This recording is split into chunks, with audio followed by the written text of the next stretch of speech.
Hello everyone, আসসালামু আলাইকুম। মানবদের সবচেয়ে বড় অস্থি হলো ফিমার, যেটি নিম্নবাহু বা পশ্চাৎপদের প্রথম অস্থি। সবচেয়ে ছোট অস্থি হলো স্ট্যাপিস, যেটি আমাদের কানে অবস্থিত। সবচেয়ে বড় পেশি হলো সার্টোরিয়াস, যেটি উরুতে অবস্থিত।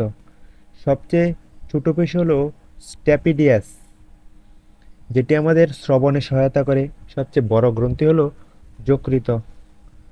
সবচেয়ে ছোট গ্রন্থি হলো পিটুইটারি, যাকে মাস্টার গ্ল্যান্ড বলা হয় বা প্রভু গ্রন্থি বলা হয়। সবচেয়ে বড় কোষ হলো নিউরন। আকারে সবচেয়ে বড় রক্তকণিকা শ্বেত রক্তকণিকা। আর দেহে সবচেয়ে বেশি পরিমাণ বেশি হলো লোহিত রক্তকণিকার। সবচেয়ে ছোট রক্তকণিকা অনুচক্রিকা। সবচেয়ে বড় করোটিক স্নায়ু ট্রাইজেমিনাল। আমাদের দেহে 12 জোড়া কোর্টিক স্নায়ু আছে। এই 12 জোড়া কোর্টিক স্নায়ুর মধ্যে ট্রাইজেমিনাল সবচেয়ে বড় কোর্টিক স্নায়ু। এই ট্রাইজেমিনালের 3টি শাখা রয়েছে।